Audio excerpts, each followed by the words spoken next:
Assalamu alaikum ji. Yesterday we have discussed some important concepts of basic AC circuits और हमने उसका कुछ जो है ना वो साइकिल देखा था कि कैसे हमारा जो AC साइकिल है वो कंप्लीट जो है ना वेरिएशंस होती हैं उसके अंदर. और next we have some terms associated with specially AC voltage और AC करंट. इसमें हमारे पास पहली टर्म आ रही है दैट इज़ इंस्टेंटेनियस वैल्यू.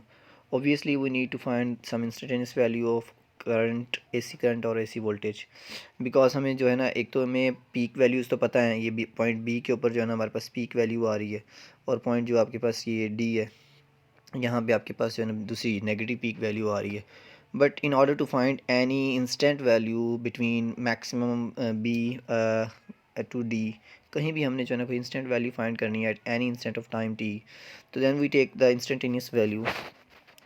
और हम जो है ना उसके ज़रिए से हम इंस्टेंटेनियस वैल्यू फाइंड कर सकते हैं.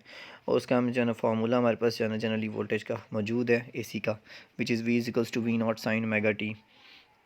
और यहाँ पे हम क्या करते हैं, हमने जो भी इंस्टेंटेनियस टाइम टेक करना था हम यहाँ पे स्मॉल टी पे उसकी जो है वैल्यू को पुट कर देते हैं. As we also know the AC voltage also have frequency special, तो उसकी जो भी स्पेसिफिक फ्रीक्वेंसी होगी we can also put the value of frequency here to get the instantaneous voltage. Okay, V naught, as you know, V naught is a maximum voltage जो कि हमने already discuss कर लिया है.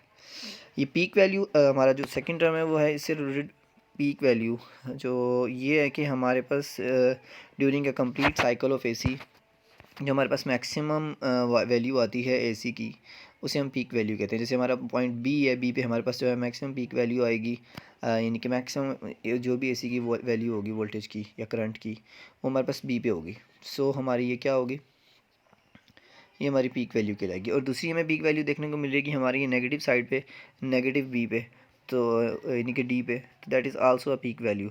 तो पीक वैल्यू हम कहते हैं हमारे पास मैक्सिमम वैल्यू कोई भी AC प्रोवाइड कर सकता है, उसे हम पीक वैल्यू कहते हैं. Then peak to peak value is also termed as the value something between the positive peak and negative peak. ये हमारे जो दो पीक्स होते हैं कंप्लीट साइकिल के अंदर, उन दो पीक्स के दरमियान में कोई भी वैल्यू, उसको हम जो है ना वो क्या कहेंगे, peak to peak value. That is also denoted by PP value, जो कि आपको जो है ना यहाँ पे नज़र भी आ रही है.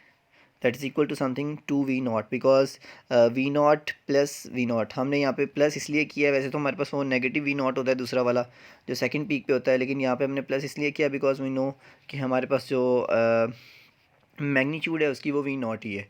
जब हम मैग्नीट्यूड को लेते हैं तो हमारे पास V plus V naught that is equals to the V naught, to V not.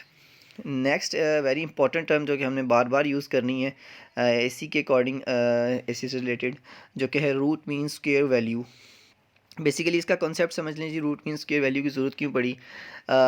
Actually अब हम जो है ना किसी भी AC सर्किट का, जब हम जो है ना वो AC सोर्स का हम वैल्यू फाइंड करने की कोशिश करते हैं करंट की या उसकी वोल्टेज की, बाय यूजिंग DC मीटर. आपको पता है DC मीटर तो वर्क करता है उसकी, क्योंकि वो यूनिट डायरेक्शन होती है, एक ही डायरेक्शन होती है, वो अपनी उनकी पीक्स की जो है ना वो एवरेज वैल्यू हमें दे देता है. लेकिन यहाँ पे प्रॉब्लम ये आता है कि जब हम एवरेज वैल्यू कैलकुलेट करते हैं, हमारा एक साइकिल जो है ना वो क्या होता है, एक साइकिल हमारा एक पार्ट हमारा जो है ना वो क्या हो रहा है, ऊपर अप साइड है, यानी कि पॉजिटिव पोर्शन के अंदर आ रहा है, और दूसरा जो हमारा है वो नेगेटिव पोर्शन के अंदर आ रहा है. When we get the average value of our AC voltage the result will be zero. तो DC मीटर हमें जो है ना क्या रिज़ल्ट दे रहा है, ज़ीरो दे रहा है. तो इससे हमें क्या समझ आता है, उससे हमें पता चलता है कि यार AC का जो वोल्टेज है वो भी ज़ीरो है, AC करंट जो है ना वो भी क्या है, वो आपका ज़ीरो आ रहा है. तो वो जो आपकी ये जो दोनों का ज़ीरो आना है, ये तो हमारे लिए एक बड़ा प्रॉब्लम आ जाता है, बिकॉज वैल्यू तो ज़ीरो नहीं है वोल्टेज की, लेकिन वो ज़ीरो आ रही है. अगर हम पावर कंजम्पशन को देखें तो पावर हमारे सर्किट की जो है ना, जहाँ पे हमने AC सोर्स लगाया हुआ है, पावर तो उसकी ज़ीरो नहीं होगी, बिकॉज सर्किट की पावर हमें पता है P equals to I square R वाला हमने जो है ना रिलेशन पढ़ा हुआ है, उसके अकॉर्डिंग हमारी जो है ना वो सर्किट की वैल्यू पावर ज़ीरो नहीं है. अगर पावर ज़ीरो नहीं है, अगर पावर के अंदर आई स्क्वायर R इन्वॉल्व है, तो मतलब ये हमारा पावर फैक्टर जो है ना वो यूटिलाइज हो रहा है, तो इसका मतलब है कि करंट आपका ज़ीरो नहीं है. करंट ज़ीरो नहीं है तो दैट मीन्स कि करंट आई स्क्वायर की हमारे पास एवरेज वैल्यू आ रही है, which is not zero. So अगर ज़ीरो नहीं है तो why should we not take the square of our values. हम अपनी जो वोल्टेज है और अपना जो है करंट, इसकी हम क्यों ना स्क्वायर कर लें. और लेकिन स्क्वेयर करेंगे तो definitely we need to balance it. Square हम ऐसे तो किसी वैल्यू को ले नहीं सकते हैं, हम स्क्वेयर लेके और स्क्वेयर रूट ले लेंगे तो हमारे पास जो है ना वो उसकी वो बैलेंसिंग हो जाएगी, ठीक है। इसलिए हम इसके रूट, मीन, स्क्वेयर, ये 3 वर्ड है। रूट का मतलब स्क्वेयर रूट है, मीन का मतलब एवरेज है और स्क्वेयर का मतलब है स्क्वेयर, जो सिंपल हम स्क्वेयर करते होते हैं। तो हम अपने कंप्लीट साइकिल में जो है ना क्या करते हैं, वोल्टेज का पहले हम मीन लेते हैं, फिर हम उसका जो है ना वो क्या करते हैं, स्क्वेयर करते हैं, और फिर हम क्या कर लेते हैं, उनका हम रूट ले लेते हैं, ठीक है जी। इसका मैं आपको थोड़ा सा जो है ना वो एलेबोरेशन जो है ना आपको ड्रॉ करके भी बता दूंगा कि कैसे ये हमारे पास ये वाली वैल्यूज़ आई हैं, ठीक है जी।